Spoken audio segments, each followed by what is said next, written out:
আজিও স্তব্ধ হৈ আছে ধুবুৰী চহৰ।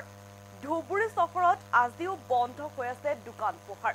যেহেতু নিষিদ্ধ মাংস উদ্ধাৰক লৈ আচলতে সৃষ্টি হৈছিল উত্তেজনাময় পৰিস্থিতি আৰু তাৰ পাছতে প্ৰশাসনে বুলডোজাৰে ভাঙি পেলাইছিলে নিষিদ্ধ মাংস বিক্ৰী কৰা ভাতৰ হোটেল। আৰু তাৰ পাছতে পৰিস্থিতি কিছু উত্তেজনাময় সৃষ্টি হৈছিলে ধুবুৰী চহৰত আৰু প্ৰশাসনে পৰিস্থিতি নিয়ন্ত্ৰণৰ বাবে নিক্ষেপ কৰিছিলে কন্দুৱা গেছ। আৰু আজিও স্তব্ধ হৈ আছে ধুবুৰী চহৰ। লৈ আহিছো সবিশেষ। ধুবুৰীত আতংকময় পৰিস্থিতি।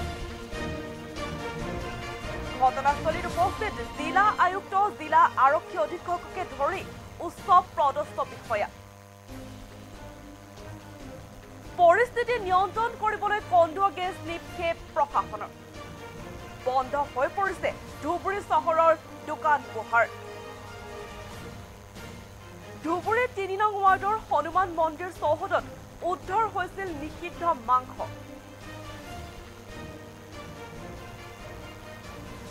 ধুবুৰী ৩ নং ৱাৰ্ডৰ হনুমান মন্দিৰ চৌহদত উদ্ধাৰ হৈছিলে নিষিদ্ধ মাংস। মন্দিৰৰ চৌহদত নিষিদ্ধ মাংস উদ্ধাৰ হোৱাৰ পিছতে উত্তেজনাময় পৰিস্থিতিৰ সৃষ্টি হৈছিল। আৰু তাৰ পিছতেই নিশা প্ৰশাসনে বুলডোজাৰ লগাই ভাঙি পেলাইছিল নিষিদ্ধ মাংস বিক্ৰী কৰা দোকান।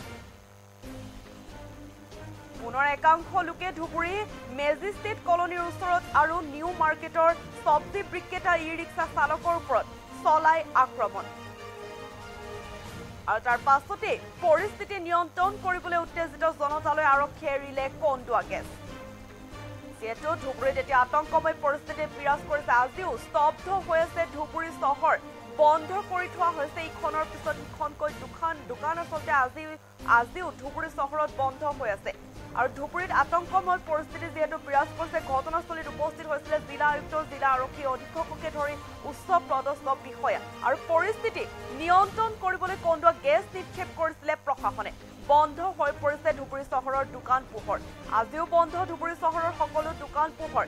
ধুবুৰী ৩ নং ৱাৰ্ডৰ যি হনুমান মন্দিৰ আছে, সেই হনুমান মন্দিৰৰ চৌহদত উদ্ধাৰ হৈছিলে নিষিদ্ধ মাংস।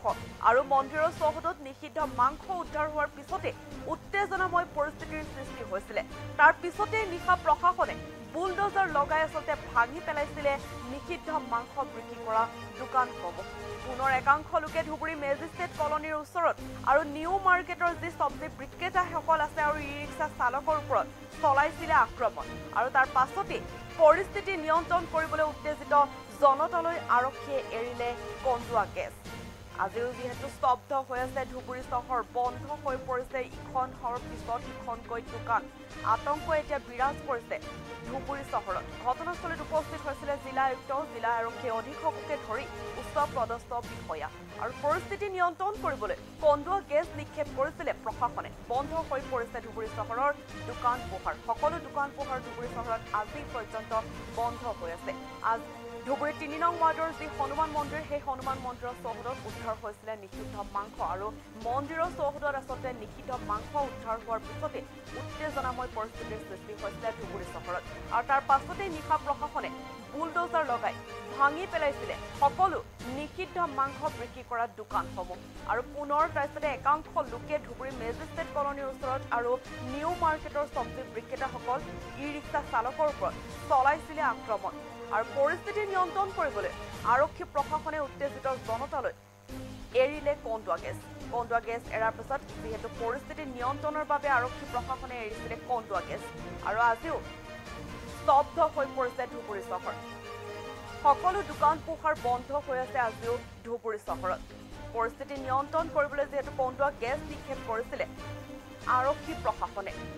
ধুবুৰী ৩ নং ৱাৰ্ডৰ হনুমান মন্দিৰ চৌহদত উদ্ধাৰ হৈছিলে নিষিদ্ধ মাংস। আৰু সেই নিষিদ্ধ মাংসৰ উদ্ধাৰৰ পাছতে আচলতে উত্তেজনাময় পৰিস্থিতিৰ সৃষ্টি হৈছিলে ধুবুৰী চহৰত। তাৰ পাছতে প্ৰশাসনে বুলডোজাৰ লগাই ভাঙি পেলাইছিলে ইখনৰ পিছত সিখনকৈ সকলো নিষিদ্ধ মাংস বিক্ৰী কৰা ভাতৰ হোটেল। আৰু তাৰ পাছতে পৰিস্থিতি কিছু আচলতে উত্তেজনাময় পৰিস্থিতিৰ সৃষ্টি হৈছিলে। আৰু সেই উত্তেজনাময় পৰিস্থিতি আচলতে নিয়ন্ত্ৰণ কৰিবলৈ আৰক্ষী প্ৰশাসনে নিক্ষেপ কৰিছিলে কন্দুৱা গেছ। আজি পৰ্যন্ত স্তব্ধ হৈ আছে ধুবুৰী চহৰ। ইখনৰ পিছত সিখন দোকান আচলতে বন্ধ হৈ আছে ধুবুৰী চহৰত। আমাৰ ওচৰত দৃশ্যাংশ আছে, দৃশ্যাংশ দেখাইছোঁ।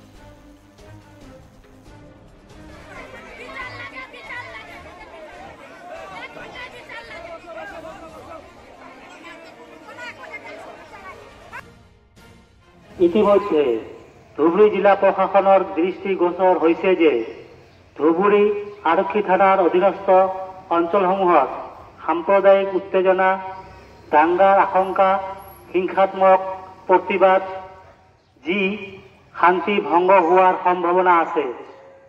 তাৎক্ষণিক প্ৰতিৰোধমূলক ব্যৱস্থা গ্ৰহণ কৰাটো প্ৰয়োজনীয় হৈছে। সেয়েহে ধুবুৰী জিলা দণ্ডাধীশে ভাৰতীয় নাগৰিক সুৰক্ষা সংহিতা ধাৰা 163(1) অনুসৰি কেতবৰ নিষেধাজ্ঞা জাৰি কৰিছে। সেইমতে ধুবুৰী টাউনৰ অধীনত সকলো দোকান বজাৰ পৰৱৰ্তী আদেশ নিদিয়া পৰ্যন্ত বন্ধ থাকিব। ৰাজহুৱা স্থানত 5 জনতকৈ ততোধিক ব্যক্তিৰ সমাৱেশ আৰু প্ৰদৰ্শন, সভা আৰু সমদল ইত্যাদিৰ প্ৰচেষ্টাৰ ওপৰত নিষেধাজ্ঞা জাৰি কৰা হৈছে। যিকোনো শোভাযাত্ৰা, সমদল, সভা, প্ৰদৰ্শন আয়োজন নিষিদ্ধ কৰা হৈছে।